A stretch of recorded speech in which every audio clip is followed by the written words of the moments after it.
ನಮಸ್ಕಾರ, welcome to my channel. Perfect bisibelebath ಮಾಡಬೇಕು ಅಂದರೆ ಮಸಾಲೆನೂ ಕೂಡ ಪರ್ಫೆಕ್ಟ್ ಆಗಿರಬೇಕಲ್ವಾ? ಅದನ್ನು ಹೇಗೆ ಮಾಡಬೇಕು ಅಂತ ಸರಿಯಾದ ಅಳತೆನಲ್ಲಿ ನೋಡೋಣ ಬನ್ನಿ. ಈಗ 1/4 ಸ್ಪೂನ್ ಮೆಂತ್ಯ ಹಾಕ್ಕೊಂಡಿದ್ದೀನಿ, 1/4 ಸ್ಪೂನ್ ಮೆಣಸು, ಅರ್ಧ ಸ್ಪೂನ್ ಜೀರಿಗೆ, 1 ಸ್ಪೂನ್ ಕಡಲೆಬೇಳೆ, 1 ಸ್ಪೂನ್ ಉದ್ದಿನಬೇಳೆ, ಧನಿಯಾ 2 ಸ್ಪೂನ್ ಹಾಕೋತಿದ್ದೀನಿ. ಈಗ 10ರಿಂದ 12 ಮೆಣಸಿನ್ಕಾಯಿ, ಬ್ಯಾಡಗಿ ಮೆಣಸಿನ್ಕಾಯಿ ಹಾಕ್ಕೊಂಡಿದ್ದೀನಿ. ಈಗ 3 ಲವಂಗ, 2 ಚಕ್ಕೆ ಪೀಸು, ಹಾಗೆ ಏಲಕ್ಕಿ 2 ಹಾಕಿದರೆ ಸಾಕು.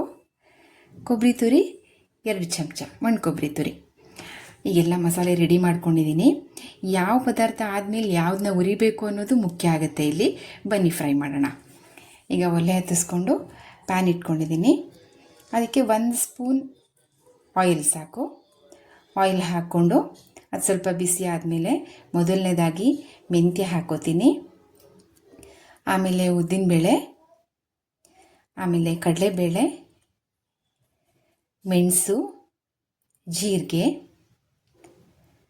ಚಕ್ಕೆ, ಲವಂಗ ಮತ್ತು ಏಲಕ್ಕಿ ಇಷ್ಟನ್ನು ಫಸ್ಟ್ ಹಾಕ್ಕೊಂಡು ಅದು ಹೊಂಬಣ್ಣ ಬರೋ ತನಕ ಫ್ರೈ ಮಾಡ್ಕೋಬೇಕು.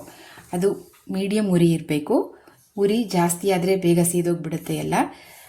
ಈಗ ನೋಡಿ ಹೊಂಬಣ್ಣ ಬರ್ತಾ ಇದೆ. ಇಷ್ಟು ಬಂದರೆ ಸಾಕು. ಈಗ ನಾವು ಮೆಣಸಿನ್ಕಾಯಿನ ಸೇರಿಸ್ಕೊಳ್ಳೋಣ. ಈಗ ಮೆಣಸಿನ್ಕಾಯಿನ ಸೇರಿಸ್ಕೊಂಡಿದ್ದೀನಿ. ಅದನ್ನು ನಿಧಾನಕ್ಕೆ ಫ್ರೈ ಮಾಡೋಣ. ಉರಿ ಮೀಡಿಯಮಲ್ಲೇ ಇರಲಿ. ಇದಕ್ಕೆ ಬೇಕು ಅಂದರೆ ನೀವು ಇದು ಖಾರ ಕಮ್ಮಿ ಇರುತ್ತೆ. ಖಾರ ಸ್ವಲ್ಪ ಜಾಸ್ತಿ ಬೇಕು ಅಂದರೆ ಗುಂಟೂರು ಮೆಣಸಿನ್ಕಾಯಿ 2ರಿಂದ 3 ಹಾಕೋಬೋದು. ಈಗ ಅದು ಫ್ರೈ ಆಗಿದೆ. ಕೊನೆಯಲ್ಲಿ ಧನಿಯಾನ ಹಾಕೋತಾ ಇದ್ದೀನಿ.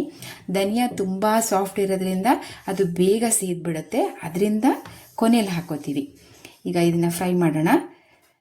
ನೋಡಿ ಈಗ ಫ್ರೈ ಆಗಿದೆ. ಇಷ್ಟು ಮಾಡಿದರೆ ಸಾಕು. ಈಗ ನಾನು ಕರಿಬೇವಿನ ಸೊಪ್ಪು ಹಾಕೋತಿದ್ದೀನಿ. ಈಗ ನಾನು ಗ್ಯಾಸ್ನ ಆಫ್ ಮಾಡ್ಕೊಂಡಿದ್ದೀನಿ. ಪ್ಯಾನೇ ತುಂಬ ಬಿಸಿ ಇರೋದ್ರಿಂದ ಕರಿಬೇವಿನ ಸೊಪ್ಪು ಅದರಲ್ಲೇ ಫ್ರೈ ಆಗುತ್ತೆ. ನೋಡಿ ಸೌಂಡ್ ಬರ್ತಾ ಇದೆ. ಅಷ್ಟಾದರೆ ಸಾಕು. ಈಗ ಕೊನೆಯಲ್ಲಿ ಕೊಬ್ಬರಿ ತುರಿನ ಆ್ಯಡ್ ಮಾಡ್ಕೋಬೇಕು. ಆ ಪ್ಯಾನ್ ಬಿಸಿನಲ್ಲೇ ಅದನ್ನು ಫ್ರೈ ಮಾಡಿಕೊಂಡ್ರೆ ಸಾಕು. ಅದು ಫ್ರೈ ಆಗುತ್ತೆ, ಘಮನೂ ಬರುತ್ತೆ. ಈಗ ಸಾಕು, ಇದು ಫ್ರೈ ಆಗಿದೆ. ನಾನು ಸ್ವಲ್ಪ ಆರಕ್ಕೆ ತೆಗೆದಿಡ್ತೀನಿ. ಈಗ ಜಾರ್ ತಗೊಳ್ಳೋಣ. ಇವಾಗ ನಾನು 15 ನಿಮಿಷ ಅದನ್ನು ಆರಕ್ಕೆ ಬಿಟ್ಟಿದ್ದೀನಿ. ಈಗ ನೋಡಿ ಚೆನ್ನಾಗಿ ಆರಿದೆ. ಹಿಂಗೆ ಮುಟ್ಟಿದ್ರೆ ಮುರಿಯೋ ಥರ ಆಗಿದೆ ಮೆಣಸಿನ್ಕಾಯಿ. ಫಸ್ಟು ಜಾರಿಗೆ ಮೆಣಸಿನ್ಕಾಯಿನ ಹಾಕೋತೀನಿ ನಾನು. ಅದನ್ನು ಹಾಕ್ಕೊಂಡು ತರ್ತರಿಯಾಗಿ ಪುಡಿ ಮಾಡ್ಕೊಳ್ಳೋಣ. ಈಗ ನೋಡಿ ಈಗ ತರ್ತರಿಯಾಗಿ ಪುಡಿ ಆಗಿದೆ. ಇದಾದಮೇಲೆ ಈಗ ಮಿಕ್ಕಿರೋಂಥ ಏನು ಮಸಾಲೆಗಳಿದೆ ಹುರಿದಿರೋದು, ಅದನ್ನು ಇದಕ್ಕೆ ಹಾಕ್ಕೊಂಡು ಫೈನ್ ಪೌಡರ್ ಮಾಡ್ಕೋಬೇಕು. ಆವಾಗ ಎಲ್ಲ ಮಸಾಲನೂ ಮಿಕ್ಸ್ ಆಗುತ್ತೆ ಚೆನ್ನಾಗಿ. ಮೆಣಸಿನ್ಕಾಯಿನೂ ಕರೆಕ್ಟಾಗಿ ಪೌಡರ್ ಆಗುತ್ತೆ. ಮೊದಲೇ ಹಾಕ್ಬಿಟ್ರೆ ಮೆಣಸಿನ್ಕಾಯಿನೇ ತುಂಬ ಪೌಡರ್ ಆಗಿ ಮಸಾಲೆಗಳು ಪೌಡರ್ ಆಗಲ್ಲ. ಈಗ ನೋಡಿ ಕರೆಕ್ಟಾಗಿ ರೆಡಿಯಾಗಿದೆ. ಇಷ್ಟು ಸ್ವಲ್ಪ ತರಿ ಇದ್ದರೆ ಸಾಕು. ನಾನು ಇದನ್ನು ಒಂದು ಜಾರ್ ಕಂಟೈನರ್ಗೆ ಹಾಕ್ಕೊಂಡು ಸ್ಟೋರ್ ಮಾಡ್ಕೋತೀನಿ. 2ರಿಂದ 3 ಸಲ ನನಗೆ ಬಿಸಿಬೇಳೆಬಾತ್ ಮಾಡ್ಕೋಬೋದು. ಬಟ್ ಅವಾಗವಾಗ ಮಾಡಿಕೊಂಡ್ರೆ ಫ್ರೆಶ್ ಆಗಿರುತ್ತೆ. ತುಂಬ ಮಾಡಿ ಇಟ್ಕೊಂಡ್ರೆ ಆ ಫ್ರೆಶ್ನೆಸ್ ಇರಲ್ಲ. ನಾನು ಅವಾಗವಾಗ ಮಾಡ್ಕೋತಾ ಇರ್ತೀನಿ. ಬಿಸಿಬೇಳೆಬಾತ್ ಮಾಡುವಂಥ ದಿನವೇ ಪೌಡರ್ ಮಾಡಿಕೊಂಡ್ರೆ 2 ಫ್ರೆಶ್ ಆಗಿರುತ್ತೆ, ತಿನ್ನೋಕ್ಕೆ ತುಂಬ ರುಚಿಯಾಗಿರುತ್ತೆ. ನೀವು ಮನೇಲಿ ಒಂದ್ಸಲ ಮಾಡಿ ಹೇಗಿದೆ ಅಂತ ಕಾಮೆಂಟ್ ಮಾಡಿ. ಯಾರೆಲ್ಲ ನನ್ನ ಚಾನಲ್ ನೋಡ್ತಾ ಇದ್ದೀರಾ, ಥ್ಯಾಂಕ್ ಯು ಸೋ ಮಚ್.